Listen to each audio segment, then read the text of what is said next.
Olá, bem-vindo ao canal que rola na Geronto, trazendo sempre questões interessantes e importantes para a gente discutir e debater sobre envelhecimento, velhice, pessoas idosas. Né? E como sempre, a gente traz um convidado, né? E esse convidado de hoje vai falar com a gente sobre a questão do corpo do idoso e sexualidade. Né? Então, hoje vai estar aqui com a gente o Francisco Norberto Moreira Silva. Né? Então, Francisco, seja muito bem-vindo. Né? Obrigado por ter aceito o nosso convite para estar aqui com a gente e trazer esse assunto aí tão interessante dessa nossa pauta. Né? Então, assim, o Francisco, ele é pós-doutor em saúde coletiva pela Universidade Federal de Santa Catarina, é doutor em ciências sociais, com especialização em antropologia pela Universidade Fernando Pessoa, doutorado realizado no Porto, na cidade do Porto, em Portugal, e reconhecido como equivalente ao curso de doutorado em saúde coletiva na Universidade de Brasília, UNB. Possui mestrado em gerontologia pela Universidade Católica de Brasília e possui especialização em psicopedagogia, graduação em letras, língua portuguesa e literaturas. Possui experiência na área de educação superior, na área de assessoria para políticas públicas de saúde do Ministério da Saúde, tá? Nas seguintes áreas: coordenação geral, de saúde do trabalho e coordenação de saúde do homem, certo? E coordenação de saúde da mulher, coordenação de saúde da pessoa idosa. E interessante é que assim, o Francisco trabalhou com o circuito de saúde nos portos do Brasil, como consultor para a Secretaria de Portos da Presidência da República. Então, vocês veem que o Francisco tem um conhecimento grande, né, na área da pessoa idosa. Então, Francisco, seja muito bem-vindo. Queria que você desse um olá aí para o pessoal que nos assiste, para a gente começar esse nosso bate-papo.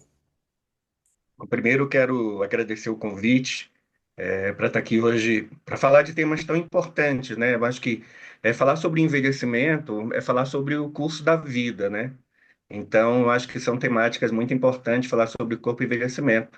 E queria desejar aí para todos que estão assistindo esse momento aqui de debate, de conversa, né?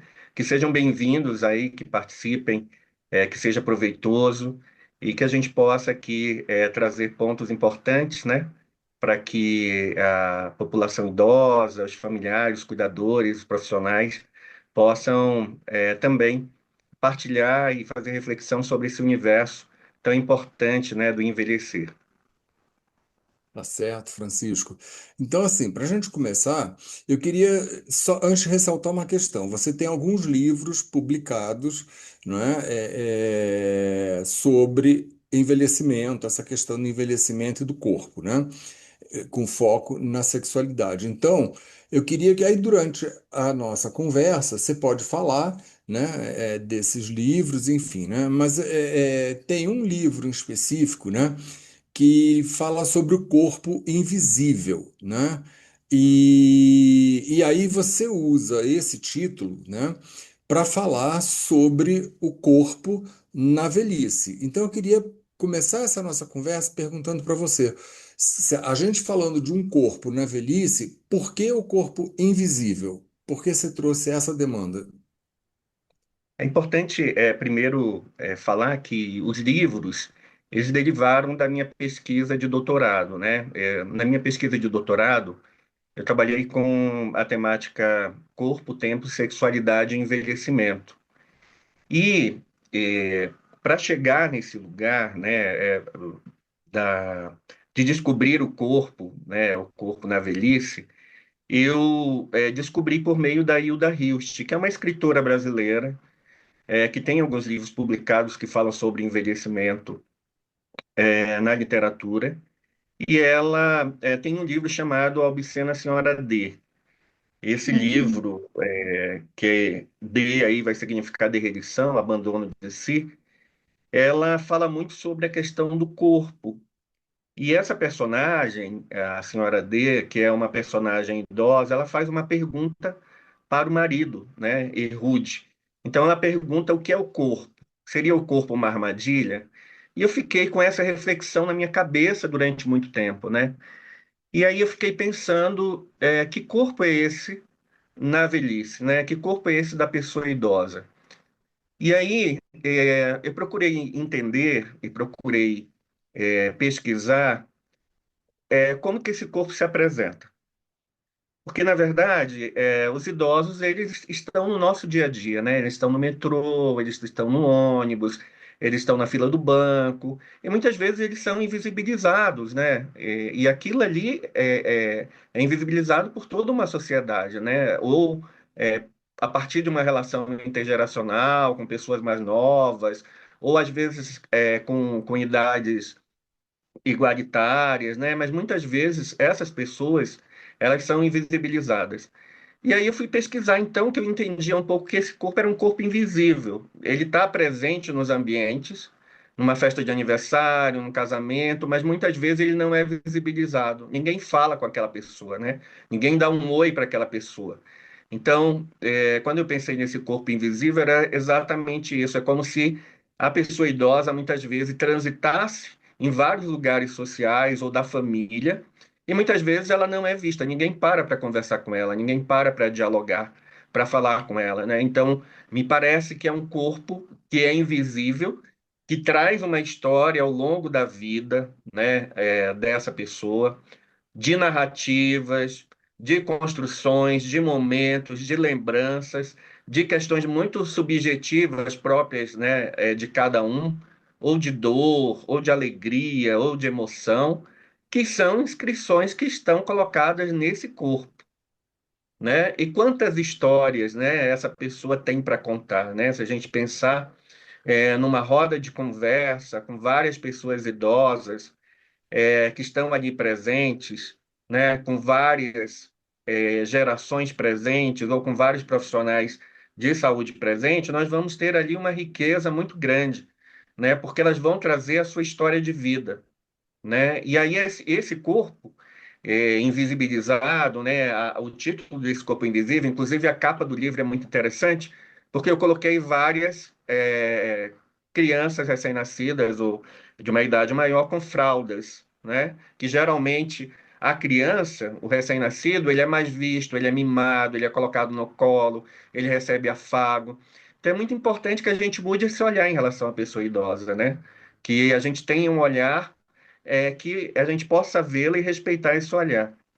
E uma coisa importante, assim, é que os idosos, ao falarem na pesquisa sobre seus corpos, muitos falavam de um corpo adoecido, né? Um corpo que tem, muitas vezes, algumas doenças, como hipertensão, diabetes ou artrose, mas muitos outros falavam de forma muito positiva desse corpo, né? Um corpo que ainda está vivo, que sente desejo, que sente prazer nas coisas que faz do dia a dia, né? Que quer estar no meio das pessoas, que quer ser visto, que pratica várias atividades num centro de convivência, desde dança cênica, entre outras.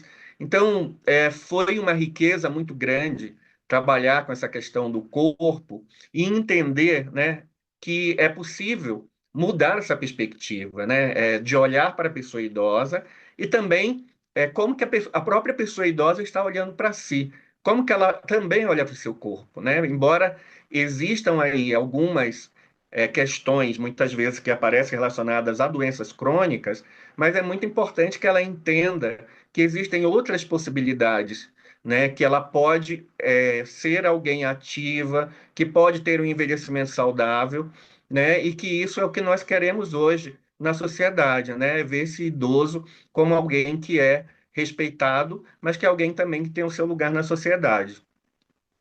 Então, Francisco, você trouxe essa questão importante, né, da invisibilidade, né, do idoso dentro de espaços, né, inclusive geralmente espaços com pessoas mais jovens, né? Então, você deu o exemplo da festa, por exemplo, né, de aniversário, onde as pessoas, o idoso fica lá e as pessoas não conversam, não falam, ou se fala muitas vezes, se fala de forma infantilizada, enfim, né? Mas eu queria trazer mais dois exemplos, né, além desse da família, só para complementar a sua fala, né? Dois exemplos que eu considero muito importantes. Primeiro, assim, no transporte público, né?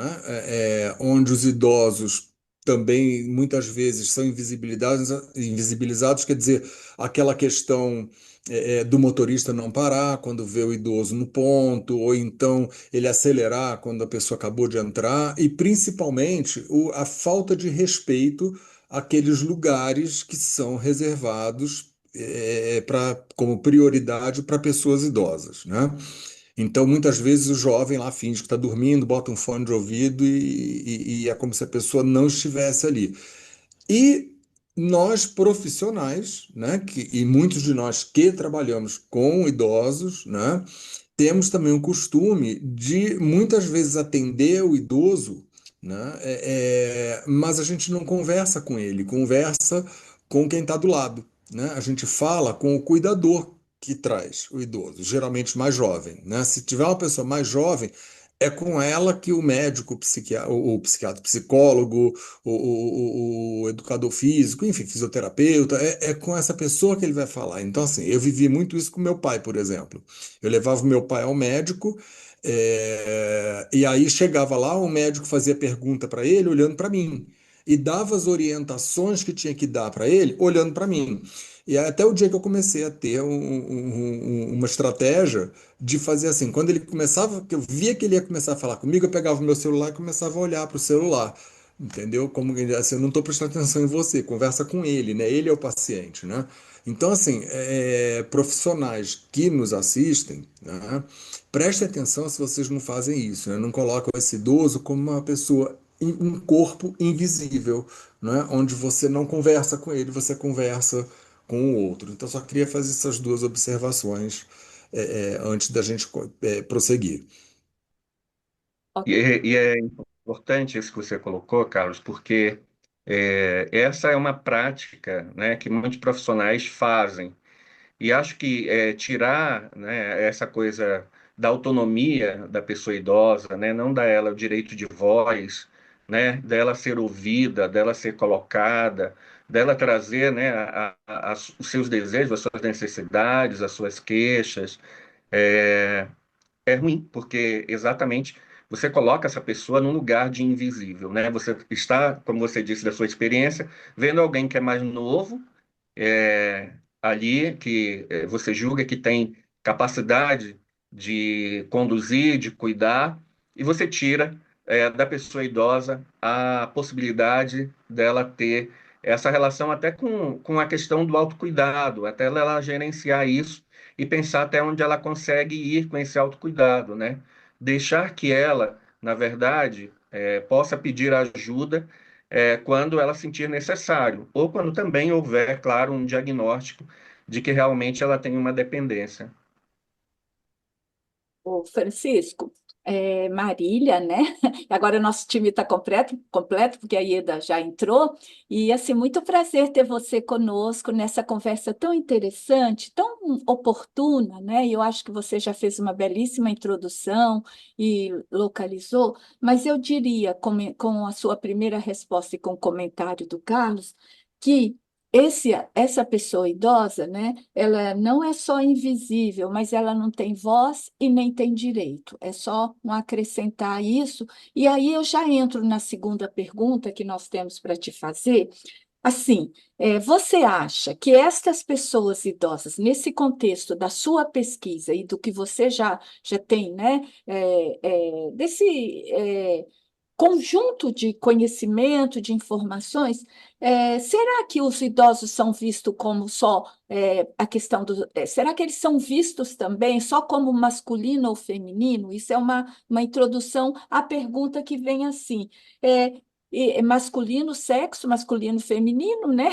Macho, fêmea, qualquer coisa semelhante assim. E eu queria que você dissesse o que dizem os idosos sobre a sexualidade. É um mito que idoso, ao envelhecer, não tem mais a sexualidade?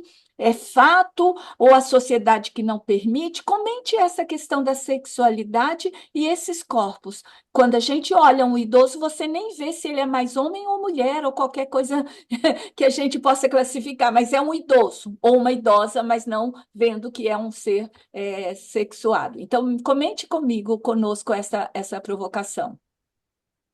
É muito interessante, né, essa questão de o que dizem os idosos sobre a sexualidade.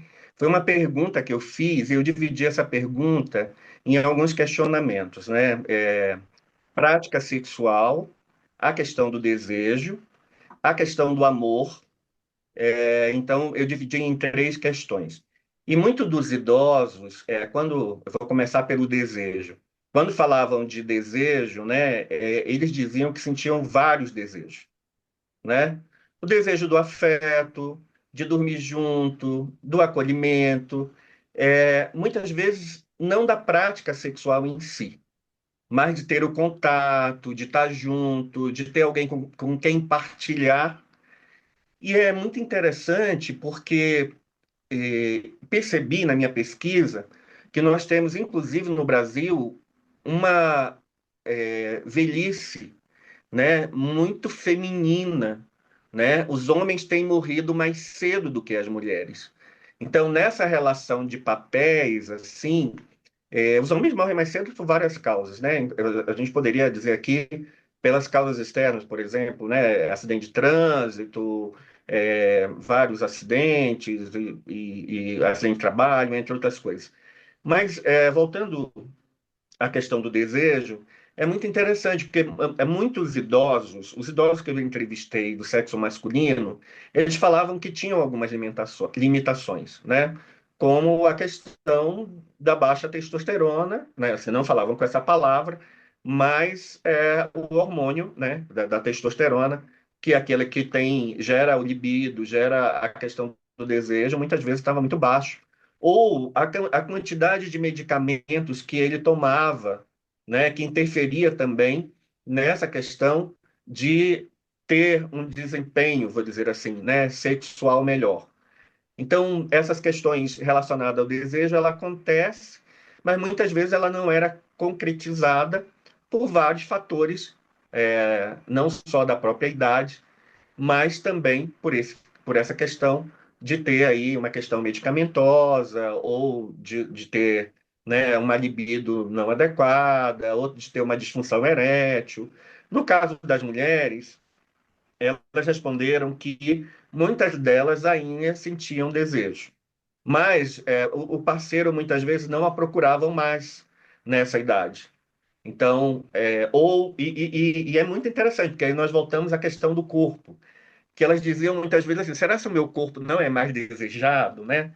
Será se o meu corpo mudou tanto que eu não expresso mais esse desejo antes do início do casamento, quando eu era mais nova, né? Então tem uma relação com o corpo, né? Esse corpo envelhecido, um corpo que sofreu mudança ao longo do tempo e que é um corpo que está ali sendo avaliado pela própria mulher. Em relação à prática sexual, né? É muito interessante porque dos idosos que eu entrevistei, muitas idosas não quiseram entrar nessa temática. Elas acharam que era vergonhoso falar sobre isso com um homem, claro, né? Então, não se sentiram muito à vontade de falar sobre essa temática. Mas algumas falavam pouco e no sentido de dizer que casaram virgem, que não sabiam direito o que era a prática sexual e aprenderam no casamento, e que hoje, embora muitas morem só, os filhos já saíram de casa, mas ainda tem muita interferência dos netos no dia a dia, né? Ou seja, acabou virando uma cuidadora de netos, porque os netos ficam o tempo inteiro em casa, o que atrapalha um pouco dessa liberdade, né, que se teria para se ter um momento de namoro, um momento de estar ali, né, nessa convivência mais íntima.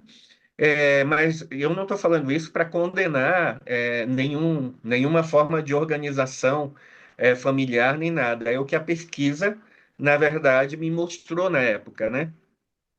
E relacionando o prazer à prática sexual, eu achei muito interessante, porque eu me lembro bem que uma idosa, ela falava que sentia muito prazer quando ela estava no banho, né?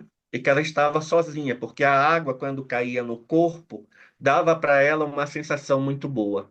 Então, ela sublimou o desejo sublimou a prática sexual para trabalhar, para ter um outro tipo de prazer, né? E algumas idosas e idosos dizendo que tinham prazer em comer, né? Prazer em dormir, prazer em estar ali no meio daquelas pessoas, prazer em conversar, prazer em receber uma visita. Então, o prazer, ele mudou, né? O prazer sexual, ele muda, é, e ele vai, então, ser focado outra forma de sentir prazer nesse momento da vida. Mas é muito interessante porque a pesquisa me mostra que sim, a prática sexual, por exemplo, os idosos que eu entrevistei no centro de convivência, eles disseram que namoram, e namoram bastante, né? Então, eles dançam, tem um namoro, tem a prática sexual, e isso é saudável, porque, na verdade, a sexualidade não é um mito, né? Como você colocou na sua pergunta. Ela é real. Então, eu acho que existe uma questão moral, e quando você olha para uma pessoa idosa, de que ela não sente mais desejo, que a vida sexual dela acabou. É um julgamento de valor que nós colocamos. E para finalizar um pouco esse tópico, eu queria falar aqui sobre a questão do amor, né? Porque eu também fiz essa pergunta. Eu acho que quando se fala de desejo, de prática sexual, o amor, ele está imbricado muitas vezes nessa questão. Principalmente para alguns idosos, eu entrevistei idosos de 60 a 70 anos, de 70 a 80 anos e de 80 a 90 anos na época. Então, eu fiz uma pesquisa com idosos de faixas etárias muito diferentes. Então, eu queria ouvir um pouco assim como que essa relação do desejo e da prática sexual tinha a ver com amor.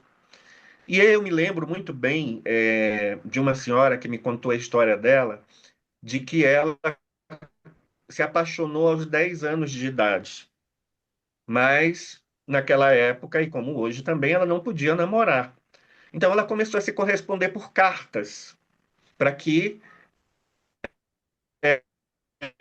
ali se estabelecesse uma relação de carinho, de dizer, olha, eu tenho visto você, tenho sentido alguma coisa que eu não sei direito dizer o que é, e essa pessoa a qual ela se correspondia foi embora, e durante algum tempo depois, tinha ido para o exército, essa pessoa voltou e ela disse para o pai dela, ela já tinha em torno de 17 anos na época, e disse: se o senhor não permitir que nós é,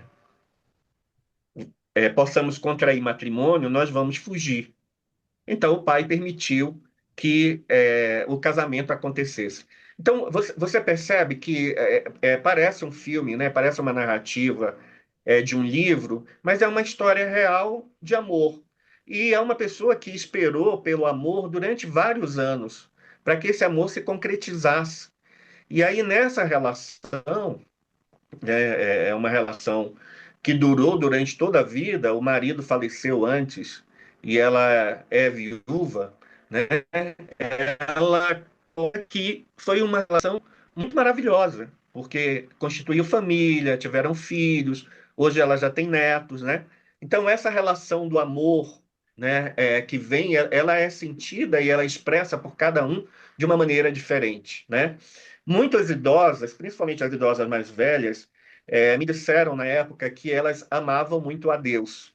Esse amor era um amor não mais carnal, mas era um amor que havia se transformado em algo divino, né? Um amor que agora era um amor casado e na busca e na esperança, né, de que a cada dia mais pudesse estar ali preparada para esse encontro, né, com esse Deus, com esse Senhor, ao qual elas estão ali voltadas para Ele.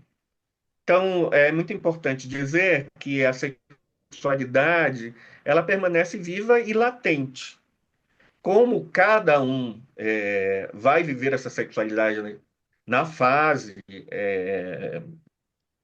quando a pessoa se torna idosa, é própria de cada um. Porque eu percebi uma coisa muito importante do que você colocou no seu início da fala, que os papéis sociais esperados para homens e mulheres dizem muito a respeito de como os homens e as mulheres vão viver ao longo da vida, né? As expectativas criadas também em torno dele, né, pelos pais, pelos filhos, por irmãos, né, e também as questões religiosas também vão dizer muito a respeito de como essa pessoa vai viver esse momento, essa pessoa idosa vai viver esse momento da sua sexualidade. Na minha entrevista, eu não consegui encontrar, na época, nenhuma pessoa homossexual. Então, não tive essa fala, essa voz, né, para fazer uma análise de discurso e entender um pouco esse universo. Acho que é uma pesquisa muito interessante também de ser feita, porque pode agregar muito valor, né, a essa questão da sexualidade. Francisco, excelente, excelente. Quando você introduz essa questão do amor e do sexo, e eu acho que a sexualidade é outra coisa, né? Não é só sexo, nem só amor. Então tem toda uma expressão. Eu queria te agradecer porque você tem sido muito eloquente e bastante claro no que você está falando. E eu queria exatamente que você continuasse nessa direção, porque eu queria perguntar a você se você percebe, então, uma diferença na sexualidade entre homens e mulheres idosos. Existe a sexualidade, né? Eu acho que como você colocou muito bem, a sexualidade é um conjunto, né, de questões, até como a pessoa se veste, como ela se porta, né? Todas essas questões conjectural, elas refletem muito quem sou eu, né? E como eu quero expressar a minha sexualidade, né? O que eu quero alcançar com isso. E eu percebi uma diferença muito grande nessa questão da sexualidade, e aí eu queria contar aqui duas histórias, né? Eu vou contar uma história de uma mulher que eu entrevistei e de um homem. Ela é uma mulher viúva que sempre namorou rapazes mais novos, sempre se interessou por rapazes mais novos. E isso faz com que ela receba uma crítica da família, da sociedade, inclusive dos amigos, por sempre buscar ter uma parceria mais nova, e não uma parceria da mesma idade, ou uma parceria mais velha. Ela é uma pessoa que, quando chegou para a entrevista, ela veio extremamente vestida, arrumada, perfumada, né? Como quem diz, cheguei, eu estou aqui, né? Eu sou essa pessoa e quero me expressar dessa forma. A minha beleza, ela é muito mais do que está posta aqui, de forma como eu me apresento. A minha beleza, ela é interna, né? A minha beleza, ela vai transcender isso aqui. Então, eu percebo que a sexualidade da mulher, ela pode ser uma sexualidade recatada, né? E aí também não tem nenhum problema, porque, como nós já colocamos, vai depender muito dos papéis esperados e de como que essa pessoa se identifica no mundo, mas ela pode ser também de uma beleza exuberante, como era dessa senhora que eu entrevistei e que era fantástica, porque ela era muito, muito, muito transparente na forma de se colocar e muito objetiva também. Em relação aos homens, eu percebo que existe uma certa timidez para falar da sua sexualidade na velhice por vários fatores, né? A própria questão da disfunção erétil, a questão do uso da camisinha, a questão do uso de hormônios. Então, há, para alguns homens, uma certa timidez. E aí, eu entendo também que eu, como entrevistador, como pesquisador, naquele momento, era alguém que estava tendo contato pela primeira vez. Então, eu entrar na intimidade de alguém, né, assim, de pronto, né, e algo tão pessoal e tão íntimo de cada um, muitas vezes pode ser assustador, ou é assustador. E isso, claro, leva a uma resistência para se colocar, para falar. Então, eu procurei começar conversando sobre outras coisas, né? sobre como que a pessoa começou a vida, o que que ela começou fazendo, onde que ela trabalhava, de onde que ela veio, de que região do país, como é que ela chegou até aqui, né? O que que ela gostava de fazer como lazer, até conseguir chegar um pouco, né? Deixar a pessoa mais à vontade a chegar um pouco nesse lugar. Mas é muito interessante essa pergunta, porque eu acho que hoje a gente tem que pensar nas várias sexualidades e nos vários tipos de orientações sexuais que existem também, e que nós temos, né, claro, várias pessoas idosas que estão aí em busca de reconhecer qual é a sua sexualidade, de viver isso plenamente. Então, classificar gênero, homem e mulher, assim, tão diretamente, né? Homem é assim, mulher é assim, né? Homem faz assim, mulher faz assim, não é fácil. O que eu posso dizer é que eu percebi algumas diferenças a partir da pesquisa, né? Que eu fiz, que foi um recorte. Não quer dizer que é um recorte absoluto, nem uma verdade absoluta. Mas naquele momento, aquelas pessoas que eu pesquisei, aquelas pessoas que eu entrevistei, me deram esse olhar. Se for um cenário diferente com outras pessoas, eu vou ter um outro olhar. Então, uma pesquisa ela não se acaba ali, né? E o livro, ele é resultado desse momento, né? Dessa vinda. Então, é importante que a gente pense que, claro, cada ser humano vai ter uma maneira de viver a sua sexualidade, a sua prática sexual, de entender o seu desejo de forma diferente e de buscar, né, satisfazer o seu prazer de forma diferente. Francisco, só uma coisa antes da Ieda, que vai falar depois, que eu quero apontar aqui da sua fala, que eu gostei muito, apesar da minha pergunta ter sido feita, a diferença de sexualidade entre homens e mulheres, você foi muito feliz em mostrar que a expressão de gênero é muito mais diversa que homem e mulher. Eu acho que isto também e você ampliou a resposta à minha pergunta, mostrando que há outras formas de sexualidade que não são expressas só na forma que eu perguntei. Muito obrigado. Eu que Oi, agradeço. Oi, Francisco, eu sou Ieda, cheguei um pouquinho atrasada, que eu vim lá do hospital, desculpa. É um prazer Imagina. enorme ter você aqui. Antes de eu entrar na pergunta propriamente dita, que a gente combinou de trocar com você, ainda nessa questão da sexualidade, e pegando duas falas suas, né? Você disse que não teve oportunidade de entrevistar idosos homossexuais, né? É, eu coordeno uma pesquisa há 25 anos com os idosos aqui de São Paulo, e a gente também não aborda, embora a gente aborde sexualidade, algumas coisas de sexualidade, que o Carlos até trabalhou com isso, a gente não entra nessa questão. E aí, conversando com várias pessoas, com outros pesquisadores que estudam essa temática, eles falaram para mim, Ieda, será que eles não entram porque você não pergunta, ou eles não se sentem à vontade de se colocar? Porque você entrevistou várias pessoas que eram duas mulheres morando juntas, mas não eram parentes, dois homens morando juntos, mas não eram parentes. Será que eles não se colocam ou não se sentem à vontade de se colocar? Você sentiu isso, percebeu isso? Teve essa possibilidade? Em alguns casos, sim, eu percebi que existe uma timidez ou uma vergonha, né? E aí, quando essa vergonha, essa timidez aparece, as respostas são muito curtas e é preciso esperar um pouco, deixar a pessoa respirar, mudar de assunto até, para que você possa conseguir voltar ao ponto. Mas, por exemplo, as idosas, uma coisa que eu queria colocar aqui, eu entrevistei idosos que moravam e idosas que moravam em ILPI, Instituto de Longa Permanência, e idosos também que frequentavam centro de convivência.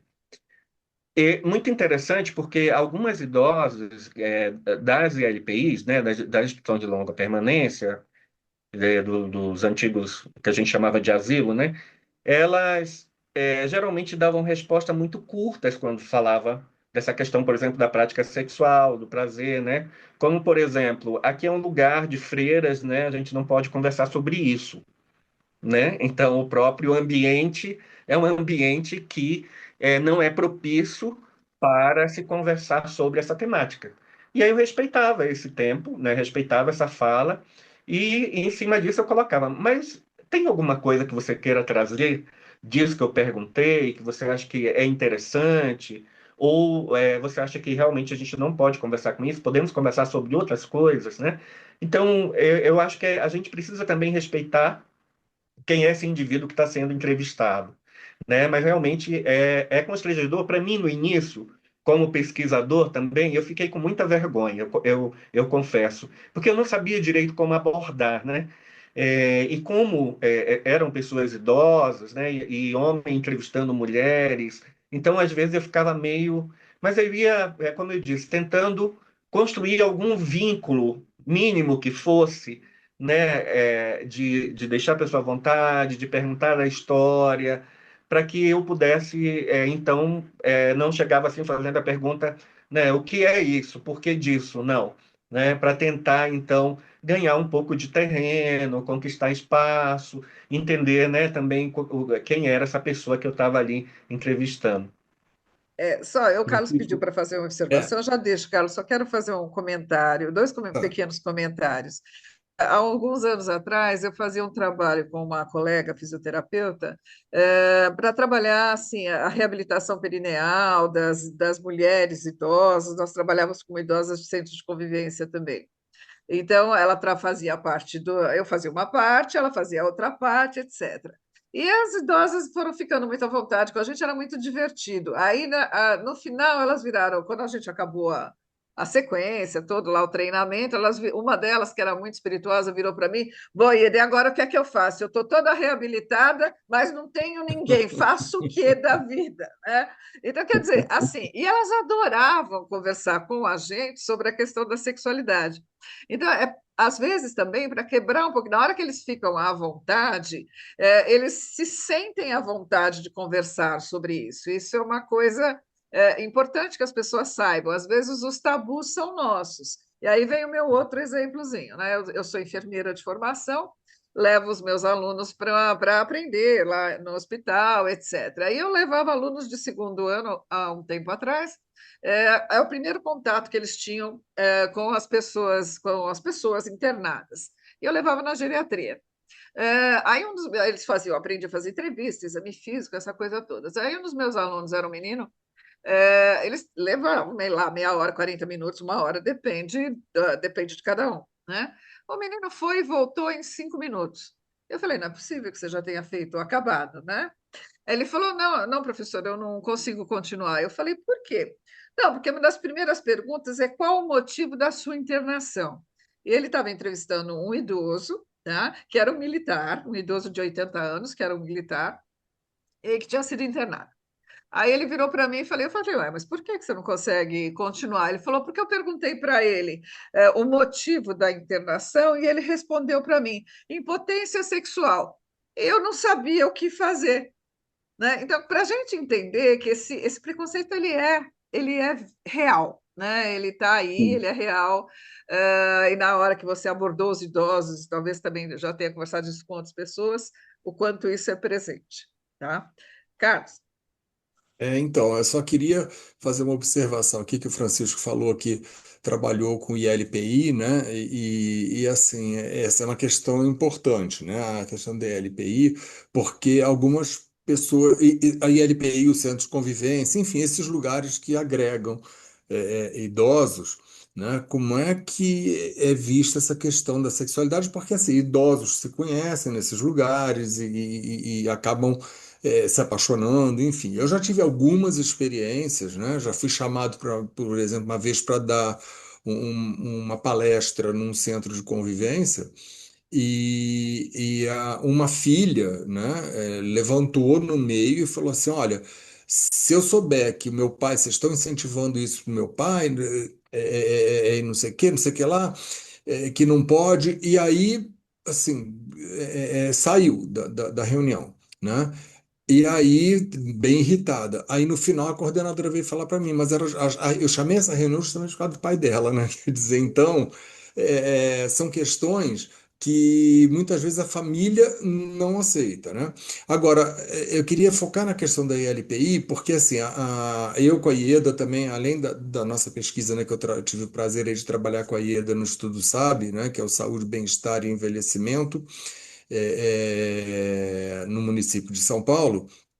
É, eu tive um outro prazer aí de trabalhar com a IEDA uma época num questionário, lembra, IEDA, que a gente fez aí a crítica, né, do questionário, e eu levei vários questionários para casa para ler, e teve um específico, não sei se a IEDA lembra disso, que na época eu trouxe, até separei esse para gente ver que interessante, né, e eu coloquei até nas minhas aulas, quando eu dava como exemplo de um dos questionários que se perguntava assim, né? Uma das perguntas era assim: você tem vida sexual ativa? Sim ou não? Se era não, passava para frente. Quando a resposta era sim, a próxima pergunta era assim: onde, né, você exerce essa atividade sexual, né? Dentro ou fora da instituição? Aí a idosa respondeu, dentro da instituição. E aí a entrevistadora fez um parênteses, porque era uma pesquisa quantitativa, então é sim ou não, isso ou aquilo, não tem detalhes, né? Mas a entrevistadora colocou entre parênteses, colocou assim, no cantinho do amor. Então, eu achei muito interessante, né, aquilo, porque assim, eu fiquei pensando, são os idosos que dão um jeito, né, de ocupar esse espaço para exercer a sua sexualidade, que muitas vezes é proibida dentro das instituições, ou será que a instituição criou esse espaço sendo mais permissiva, enxergando essa possibilidade de uma vida sexual ativa dessas pessoas idosas, mesmo institucionalizadas, né? E então abriu esse espaço. Ficamos com essa dúvida, porque a pesquisa quantitativa, infelizmente, não nos dá Não essa permitia. resposta, né? É E verdade. então ficamos com essa dúvida, né? Então, E se ficamos alguém extremamente estiver nos curiosos, né? assistindo, oi? E ficamos extremamente curiosos em Ficamos saber, né? curiosos, né? Então, se alguém que está assistindo, né, for o entrevistador dessa pesquisa, né, ou sabe dela, responde aí para a gente nos comentários. Mas aí, Francisco, então, a Ieda vai te perguntar agora, vai fazer uma pergunta para você. Ok. Mudando um pouquinho dessa linha que a gente está conversando, Francisco, a gente queria que você comentasse um pouquinho, do seu ponto de vista, como você vê as políticas públicas de saúde voltadas para as pessoas idosas no nosso país. Olha, a política nacional de saúde da pessoa idosa, que é a que eu tenho mais contato, ela é de 2006, né? E acredito que ela vem numa crescente, assim. Eles vêm trabalhando na perspectiva de trazer alguns avanços em relacionado ao cuidado da população idosa, principalmente na atenção primária. Então, foi lançado ano passado o Relatório Nacional de Demência, foi lançado um documento para rastrear a demência na atenção primária, identificação da demência. Foi incorporado ao prontuário eletrônico do cidadão um instrumento chamado IVCF-20, que é um instrumento para você avaliar a condição do idoso em 20 itens. Avalia a cognição, avalia a questão da mobilidade, avalia outras as atividades da vida diária, as atividades básicas também, e aí ela dá um score depois para definir um pouco como que esse idoso está. Se ele é um idoso ativo, robusto, vou chamar de robusto, né? Robusto, que é aquele idoso que é um idoso que tem uma autonomia, que não precisa e não depende de ninguém. É um idoso que tem risco de fragilização, ele pode ter alguma dependência, algum grau de dependência, ou é um idoso frágil que tem uma dependência total. Fora isso, o Ministério da Saúde ele tem realizado vários webinários temáticos para profissionais, capacitar profissionais para a população, também produzido vários cards, né? Mas é importante dizer que o MDH, o MDS também, né, que tem um foco na população idosa, tem feito algo nessa perspectiva de trazer algumas cartilhas orientadoras relacionadas à questão do direito da pessoa idosa, né? divulgando isso para a população, fazendo webinários. Eu acho que algumas conferências estão acontecendo aí pelo Brasil afora. Pensar em política pública nunca é fácil. Eu sempre penso que a política pública ela tem um tripé que é muito importante da gente pensar como ela se operacionaliza. E aí esse tripé, assim, na minha opinião, ele leva em consideração a questão técnica, né? Eu acho que toda política precisa ter ali nas suas diretrizes esse desdobramento de competências técnicas para que tanto Estado e município possam operacionalizar e, de fato, isso possa chegar até a pessoa idosa, que é o sujeito do cuidado, né? A pessoa do direito do cuidado. Um outro tripé que eu vejo é a questão financeira, né? Às vezes o recurso financeiro ele nem sempre é o suficiente para fazer e atender toda a demanda. Então, eu acho que é preciso ainda fazer investimentos, não que eu perceba que não tenha sido feito ou não está sendo feito, mas eu acho que ainda cabe aportar recurso para que mais se possa fazer pela população idosa, né? A gente pensar que tem a OPAS, a Organização Pan-Americana de Saúde, ela traz que é preciso mudar, né, como nós pensamos, agimos e vemos, né, olhando para a pessoa idosa. Então, eu acho que a política pública tem que acompanhar esse olhar, né? Ela precisa mudar o olhar, entender quem é essa população idosa hoje, que não é mais a população idosa de quando a política foi lançada, por exemplo, a política de 2006 do Ministério da Saúde, né? Essa população idosa é uma outra população idosa, é uma população idosa que está no meio no dia a dia, da tecnologia, né? Do uso do celular, do computador, né? Que tem aí outras doenças que apareceram ao longo desse processo, outras possibilidades de vacinação, mas também de outras políticas transversais que não existiam na época que a política foi lançada. Então vamos pensar, por exemplo, hoje eu tenho a política da população negra, quilombola, ribeirinha, população cigana, população do campo e floresta, né? População das águas. Então são muitas outras políticas, política de saúde da mulher, política de saúde do homem, são muitas outras políticas que apareceram depois de 2006 que essa política pública ela precisa transversalizar. Porque, no meu entendimento, nenhuma política pública ela dá conta do todo sozinha. Ela precisa, né, trabalhar de forma transversal a otimizar esse recurso que é colocado, né, e capilarizar esse recurso. Então, vou dar um exemplo aqui mais prático. Vamos pensar uma pessoa que vai na unidade básica de saúde, lá no posto de saúde, e ela vai usar de várias políticas ali, né?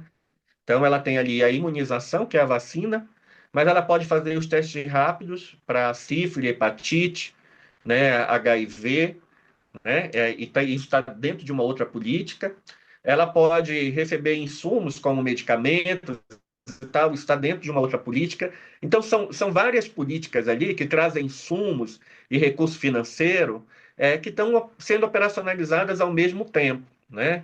Por isso que essa pactuação sempre é importante, aí eu acho que é o terceiro ponto que eu falei que tem um tripé, que é a pactuação que o governo federal tem que fazer com o governo estadual e o município para que, de fato, né, os profissionais estejam capacitados a atender, que o recurso chegue, que a logística operacionalize em tempo real, para não faltar medicamento, né, para a fralda geriátrica chegar, para que essa população possa ser atendida de fato e o seu direito reconhecido como sujeito do cuidado, sujeito do direito, que a pessoa idosa ela tenha acesso e que ela possa, de fato, né, ter esse direito atendido. Então, eu penso que a política pública do Brasil, assim, em comparação a outras políticas voltadas para a pessoa idosa, mundo afora, ela já evoluiu muito, né? E eu acho que ela está num processo contínuo. Tem alguns problemas? Tem, né? Eu acho que os problemas, eles estão aí. E aí eu acho que alguns problemas podem até ser de ordem de gestão local, né, ou de outro tipo de gestão, ou de logística, né, que aí precisa muitas vezes isso ser adequado, né? Eu não digo que eu não estou culpabilizando ninguém, mas eu estou dizendo que alguns problemas existem e que eles precisam, de fato, de uma avaliação. Por isso que o monitoramento e a avaliação da política, da implementação da política, ela é muito importante, né? Para que você possa olhar todos esses aspectos e verificar se, de fato, a população está sendo atendida na sua necessidade, a população idosa. Francisco, então, muito é bom, uma questão. Francisco. Oi, Eda, você quer? Então, não, complementando um pouquinho, ele lembrou muito bem as políticas voltadas e a interseccionalidade entre elas, lembrando também, né, que recentemente foi publicada a Política Nacional de Cuidados, e que a gente chama muito atenção da necessidade de olhar não só quem trabalha no cuidado, né, os trabalhadores do cuidado, que é um foco bastante importante dentro dessa política, mas também para quem ela se dedica, né, a pessoa que vai receber esse cuidado. Só complementando dentro da lógica das políticas muito bem colocadas por você, a importância da questão da Política Nacional de Cuidados. Carlos. Então, aí eu queria complementar também um pouco essa fala do Francisco, que assim, você falou, Francisco, dessa questão da transversalidade, né? Dentro da própria saúde, né? Porque você tem várias políticas, né, de saúde, como você muito bem apontou. E eu diria que a gente ainda precisa também um pouco além, e aí eu acho que é o grande desafio, né? Que é a transversalidade entre outros setores, né? Então, por exemplo, quando a gente fala da complexidade de atender uma pessoa, e aí aqui a gente está falando da pessoa idosa, mas eu acho que vale para todos, né? A gente tem que olhar a questão de saúde, ela tem que estar junto com a questão da assistência social, ela tem que estar junto com a educação, ela tem que estar junto com a habitação. Tudo isso tem que se conversar, porque senão a gente fica trabalhando em pontas, né, soltas, né, separadas, e não cria aquilo que a gente pensa tanto e fala tanto, que é a questão da rede de apoio, né? Então, se a gente, eu acho que não se constitui rede enquanto a gente fica trabalhando, cada um no seu pedacinho aí, né? E a outra questão que eu queria levantar, e aí eu vou até juntar ela com a pergunta que eu vou fazer para você, que é o seguinte: dentro dessas políticas de saúde, como é que anda a questão de incluir a questão sexual dentro das políticas de saúde? Porque, assim, um tempo atrás, eu coordenei um projeto de prevenção ao HIV em pessoas idosas, né, para pessoas idosas, e a gente viu durante a execução desse projeto que assim muito pouco se fala dessa questão, embora a gente tenha um número crescente, os idosos ainda não são um número, né, quantitativo expressivo, né, em comparação com outras faixas etárias, mas se você olhar o crescimento, o crescimento, a proporção de aumento ela é muito grande para as pessoas idosas, até mais do que algumas outras faixas etárias, né? Então, assim, como é que anda isso, né? Essa questão. E aí eu vou juntar um pouco isso com a pergunta que eu quero fazer com você para a gente, infelizmente, terminar a nossa conversa. Que é assim, na tua apresentação eu falei que você trabalhou como consultor, né, de um ministério na questão dos portos, né, no Brasil. E a gente sabe que no porto tem muito essa questão, né, do HIV, né, da transmissão. A gente sabe que, por exemplo, Porto de Santos teve um problema seríssimo na época que começou essa pandemia aí do HIV. Então, assim, como é que ficam as pessoas idosas? Dentro desse teu trabalho, eu fiquei muito curioso, né, quando você mandou para a gente a sua apresentação, né, o seu currículo. Eu fiquei muito curioso em relação a esse teu trabalho nos portos, né? Então, eu queria que você falasse um pouco disso e se dentro desse lugar aí, dessa tua atuação no porto, se tinham pessoas idosas ou se de alguma forma se prepara essas pessoas, porque assim, é um trabalho duro, né? Hoje a gente tem uma aposentadoria que é mais longe, né? Com uma idade mais longe, e aí assim, essas pessoas chegam na velhice, quer dizer, existem velhos trabalhando nos portos, né? E como é que fica essa questão sexual dentro da política de saúde, por exemplo, em relação aos portos, que é um foco, né? Eu tenho que dizer assim, eu trabalho na Secretaria de Portos, né, fazendo consultoria. Hoje não estou mais lá, né? E também não estou aqui representando o Ministério da Saúde, eu acho que é importante. Mas eu sei, Carlos, acho a sua pergunta muito oportuna, e aí eu vou falar da minha experiência. O Ministério da Saúde ele tem a política LGBTQIAP+, e então, é lá o departamento que cuida é, de vigilância, que cuida dessa questão de STIs, hepatite virais, né, de todas as ESTs. Eles têm feito, principalmente o departamento de STIs, um trabalho muito grande pelo Brasil afora para fazer a questão de testes com pessoas idosas, principalmente relacionados à hepatite. E aí o número de hepatite C tem sido bastante relacionado às pessoas idosas, porque eu conversei outro dia com uma pessoa que trabalha lá, ela me disse que provavelmente essa hepatite ela está latente já há alguns anos, ela deve ter adquirido mais nova, né? Então agora, enquanto idosa, é que foi detectada. E aí é importante pensar, eu acho que dentro desse contexto, assim, que a saúde sexual, ela não é somente pensar em STIs. A gente tem que pensar hoje nas formas que as pessoas estão procurando prazer. E aí é muito importante, eu acho que também, pensando na população LGBT, entender esse universo, né? Quais são os insumos que estão sendo ofertados, né? Camisinha, é gel, que outros insumos é PrEP, é PEP, né? Eu acho que também pensar um pouco em tudo isso que está sendo ofertado enquanto insumo e possibilidade de cuidado da saúde relacionado à saúde sexual para a população como um todo, mas que também está disponível para a população idosa.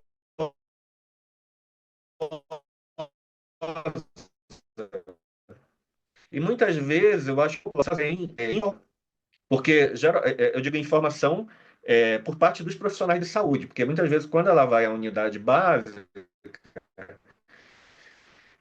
o que eu quero olhar se a pessoa idosa é a pressão arterial somente, ou o que eu quero olhar é se a glicemia capilar, a glicose dela, o açúcar subiu ou não subiu. Não que isso está errado, mas eu tenho que entender que esse sujeito que está ali, o sujeito do cuidado, essa pessoa idosa, ela é uma pessoa completa, né? Ela não é uma pessoa que eu vou fragmentá-la para que eu cuide somente da doença crônica. Eu tenho que perguntar para ela, né? Inclusive, como que ela está, como é que estão as práticas sexuais, né? Se ela sabe o que que está sendo ofertado. Então, esse é um ponto muito importante. Eu acho que precisa ainda lançar mais tinta sobre essa questão do cuidado relacionado à pessoa idosa, principalmente a gente com foco na sexualidade, né? E aí vamos pensar na sexualidade como um todo. Pensando em orientação sexual, pensando, né, em todas essas questões aí da prática sexual, dos insumos ofertados, de todas essas questões.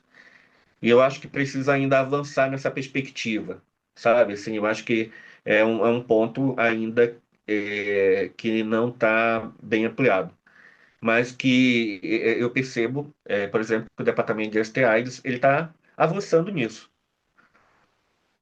Isso é importante porque o que que acontece, né? Voltando Em relação. desculpe, é que travou, achei que você tinha terminado. Não, terminei, Pode pode falar. continuar, Francisco. Ok. Não, pode falar, terminei. Não, não, pode continuar, que travou a imagem, eu achei que você tinha terminado. Não, era só o que eu ia dizer era isso, assim, que eu acho que é muito importante eles estarem avançando nessa perspectiva da oferta, inclusive do teste rápido, ser feita para todo mundo, né? Antes,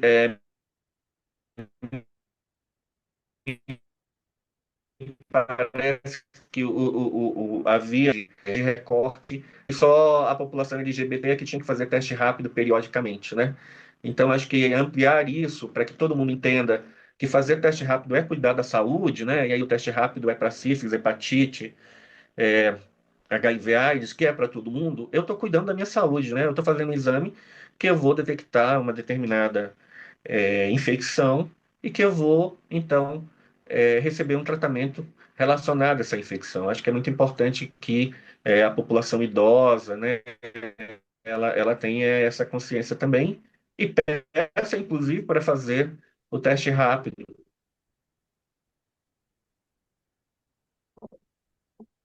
Pode falar, Carlos. Oi, tá. É que deu uma travadinha, não sei se está travando para todos ou se é minha conexão aqui que tá ruim.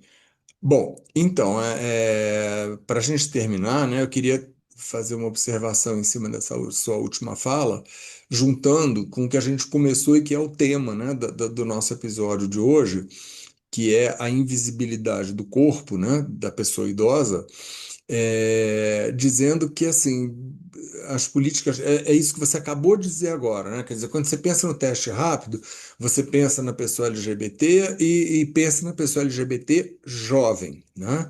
Então, assim, os idosos ficam meio fora. Eu me lembro quando a gente fazia, por exemplo, esse trabalho que eu citei agora há pouco, né? Numa das regiões de São Paulo, que a gente fazia junto com o CTA da prefeitura, né? Que é um centro eu não sei exatamente o que é o CTA, mas se o Sérgio, a Ieda, Marília souber, eu não lembro, mas é um espaço da prefeitura que trabalha com a questão do tratamento de HIV, enfim, né?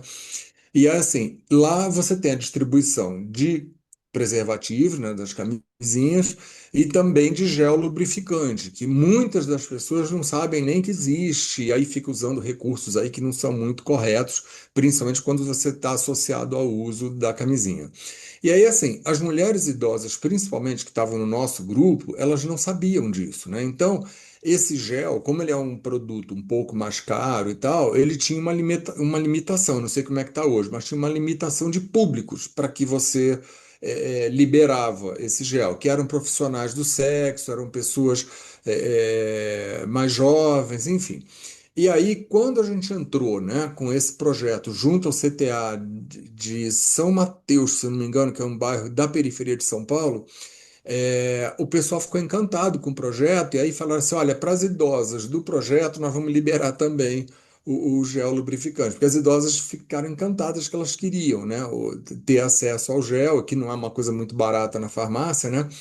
Então, eu penso que quando a gente pensa em políticas públicas, né, a gente tem que pensar em relação à questão sexual, a gente tem que pensar nos idosos, porque senão a gente também, nós profissionais de saúde, né, nós temos que perguntar sobre sexualidade, nós temos que falar sobre essas questões, como o Francisco colocou muito bem aí, né, você mesmo passou por isso, né, Francisco, de ficar um pouco tímido de perguntar, muitas vezes nós profissionais é que não falamos, né? O idoso às vezes até quer falar, mas a gente não deixa ele falar porque a questão é nossa, né? A Ieda trouxe um caso, né, também, né, de por que que o aluno sai correndo quando a questão que o idoso traz é uma questão sexual, né?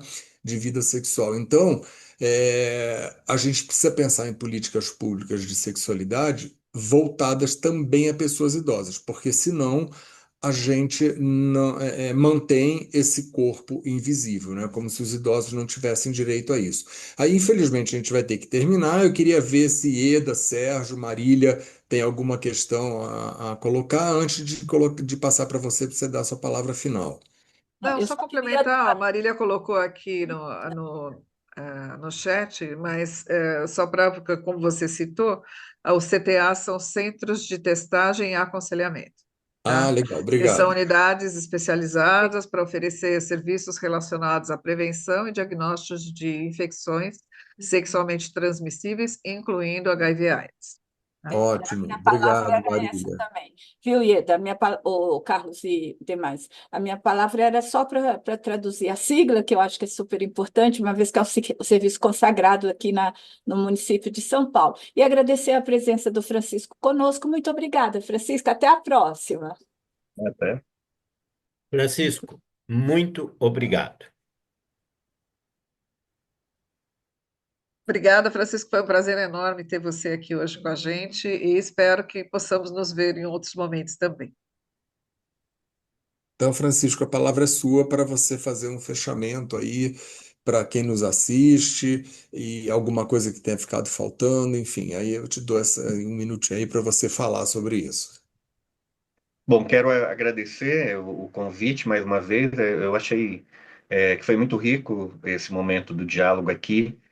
Espero que para todo mundo que está assistindo aí, né, seja também informações úteis e que é importante, né, que vocês reflitam, né, principalmente a pessoa idosa, sobre a questão da sua vida, da sua sexualidade, dos seus desejos, daquilo que é importante para você, né, que você coloque a sua autonomia em prática no dia a dia e, na dúvida, procure ajuda, né? Não sofra sozinho ou sozinha, né? Vá em busca de auxílio de profissionais ou de alguém que possa te orientar de forma adequada, né? Porque a vida, ela não para aos 60, né? Ela continua, na verdade. Então, é muito importante saber que todo dia pode ser um dia diferente e um dia muito proveitoso, né? Cheio de realizações e de coisas boas que podem acontecer. Então, muito obrigado pela oportunidade de estar aqui hoje e deixo aí um grande abraço para todo mundo. Obrigado, Francisco. A gente que agradece você estar aqui com a gente. E aí, assim, idosos que nos assistem, não permitam que seu corpo seja invisível, né?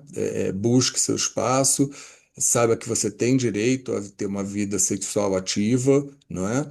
Saiba que você tem direito a buscar informações para que essa vida sexual seja a mais segura possível e saudável, né? E vocês, profissionais de saúde, como nós aqui, também, né, não tenha medo, né, de falar sobre a questão de sexualidade com pessoas idosas, né? E cabe muito a nós abrir esse espaço para que a gente faça com que essas pessoas existam. Tá? Então, obrigado a todos que nos assistem. Para quem não é ainda inscrito no canal, se inscreve aí para estar com a gente. Aperta lá o sininho para receber as nossas notificações de quando a gente posta um vídeo novo. E muito obrigado a todos que estão então nos assistindo. E mais uma vez, obrigado, Francisco, por estar aqui com a gente, Sérgio, Ieda, Marília, obrigado, um prazer estar com vocês hoje. Até a próxima.